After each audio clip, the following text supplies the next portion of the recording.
የኢትዮጵያ ፖለቲካ ፓርቲዎች የጋራ ምክር ቤት ሰብሳቢና የካፋ አረንጓዴ ፓርቲ ፕሬዝዳንት አቶ ሰለሞን አየለ ባደረጉት የመክፈቻ ንግግር ጉባኤው በሰባተኛው ጠቅላላ ምርጫ ዝግጅት ወቅት ላይ የሚደረግ መሆኑ ልዩ ያደርገዋል ብለዋል። ፓርቲው በካፋ ሕዝብ ዘንድ የተፈጠረውን የለውጥና የፖለቲካ ተሳትፎ መነሳሳት ከግብ ለማድረስ ከ2010 ዓ.ም ጀምሮ ሰላማዊ ትግል እያደረገ እንደሚገኝ ገልጸዋል። ፓርቲው ሰላማዊ ትግል ከሚያደርጉ የፖለቲካ ፓርቲዎች ጋር በትብብር እንደሚሰራ ተናግረዋል። ውስብስብ ችግሮችን በማለፍ ሶስተኛ መደበኛ ጉባኤው ላይ መድረሱን ያስረዱት አቶ ሰለሞን አሁን ላይ አቅሙ እየጠነከረ እንደሆነ አስታውቀዋል።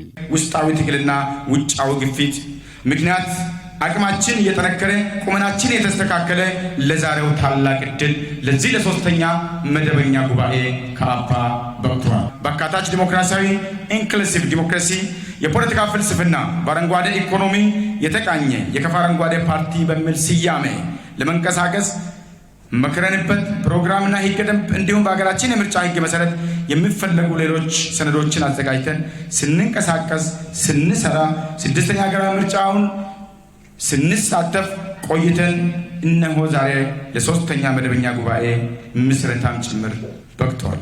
የህዝቡን ፍላጎት መሰረት ያደረገ ሰላማዊ የፖለቲካ ትግል በማድረግ ህዝቡ ከዚህ ቀደም ያጣቸውን ፖለቲካዊ ጥቅሞች ለማስገኘት እየተሰራ እንደሆነ ነው የተናገሩት። የካፋ ዞን እምቅ የተፈጥሮ ሀብት የሚገኝበት የቡና መገኛ፣ የትላልቅ ወንዞችና ፏፏቴዎች መነሻ፣ ለልማት ያልዋሉ የበርካታ ማዕድናት ባለሀብትና ዓመቱን በሙሉ በሚዘንበው ዝናብ ምክንያት የተለያዩ የግብርና ምርቶችን አምርቶ ለአጎራባች ክልሎችና ለማዕከላዊ ገበያ የሚያቀርብ ታታሪ የአርሶ አደርና አርብቶ አደር እንዲሁም የከተማ ህዝብ ያለበት ዞን መሆኑ ይታወቃል። ይሁን እንጂ ይህ ህዝብ በተፈራረቁበት ስርዓቶች የኢኮኖሚያዊ ማህበራዊና ፖለቲካዊ መብቶች ተጠብቀውለታል ግን ማለት አይቻልም። ለካፋ ህዝቦች የሚቆምና ፖለቲካዊና ማህበራዊ ኢኮኖሚያዊ መብቶቻቸውን ለማስከበር የሚችል እንዲሁም እነዚህ መብቶች ባልተከበሩበት ወቅት መሞገትና ህዝቡን ማታገል የሚችል ጠንካራ ህዝባዊ መሰረት ያለው ፓርቲ መመስረት ከመቼውም ጊዜ በላይ አስፈላጊ በሆነበት ምዕራፍ ላይ እንገኛለን።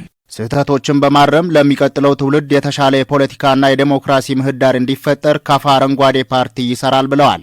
ፓርቲያችን ስያሜውና ትግሉ ከስነ ምህዳራዊ ዲሞክራሲያችን ጋር የተያያዘና መነሻና መሰረቱ ባለን የተፈጥሮ ሀብት ላይ ሆኖ ያለፉት የዓለምም ሆነ የሀገራችን የፖለቲካ ፍልስፍናዎች ለዓለም ብሎም ለሀገራችን ያተረፉትን የማህበራዊ ኢኮኖሚያዊ ቀውሶችና ኪሳራዎችን በማረም ለቀጣይ ትውልድ ዋስትና የሚሆነውን የአካታች ዲሞክራሲና የአረንጓዴ ኢኮኖሚን በማቀንቀንና አስተሳሰቡ የበላይነት እንዲይዝ ለመታገልም ጭምር ነው። የስልጣን ባለቤትነት የሚረጋገጠው በህዝብ ይሁንታ መሆኑን በመጠቆም ለዚህም ሰባተኛው ጠቅላላ ምርጫ ትልቅ አስተዋጽኦ እንደሚያበረክት ገልጸዋል።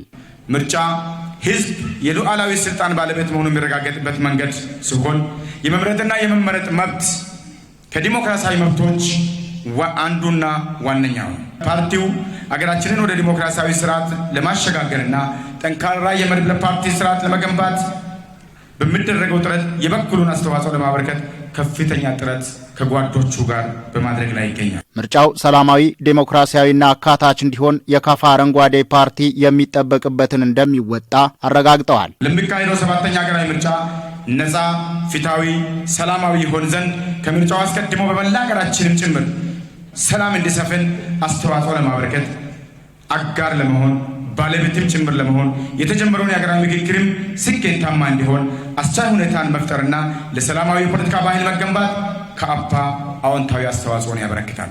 በመድረኩ የተሳተፉ አካላት በበኩላቸው በሰባተኛው ጠቅላላ ምርጫ በዴሞክራሲያዊ መንገድ ለመፎካከር የሚያስችል ዝግጅት እንደሚያደርጉ ተናግረዋል። ስሜ ወንድሙ ወደይሮ ይባላል። ካፋ አረንጓዴ ፓርቲ ተቀዳሚ ምክትል ፕሬዝዳንት ነኝ። በሁሉም የምርጫ ክልሎቻችን ላይ የክልል ተወዳዳሪዎችን አቅርበናል።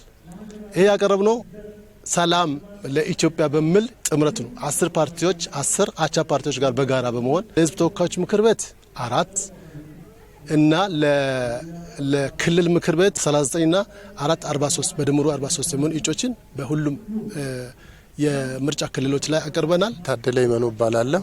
ለፓርቲው አባል ነኝ። የወደፊቱን ምርጫ ለማከናወንና ስኬታማ ለማድረግ ቀንና ሌሊት እየተጋን ያለን አባል ነን። በሰላማዊና በዲሞክራሲያዊ መንገድ በታማኝነት በቅቡልነት ለመመረጥ ራሳችንን ማዘጋጀት አለብን። ሁለተኛ ደግሞ የራሳችን እንቅስቃሴ ምን ያህል እንደሆነ ራሳችን ለህዝብና ለሀገር ምን ያህል እንሰራለን የሚለውን ህዝብን ማስተማርና ህዝብን ማሳመን የኛ ድርሻና የኛ ስራ እንደሆነ ተረድተንና ተባብረን ለወጣ ነው። በመድረኩ ፓርቲውን የሚመሩ ፕሬዝደንትና ምክትል ፕሬዝደንት እንዲሁም የስራ አስፈጻሚ አባላት ተመርጠዋል። በዚህ መድረክ የብሔራዊ ምርጫ ቦርድ ተወካዮች፣ የፓርቲው አመራሮችና አባላት እንዲሁም ጥሪ የተደረገላቸው የተለያዩ የፖለቲካ ፓርቲ ኃላፊዎች ተሳትፈዋል።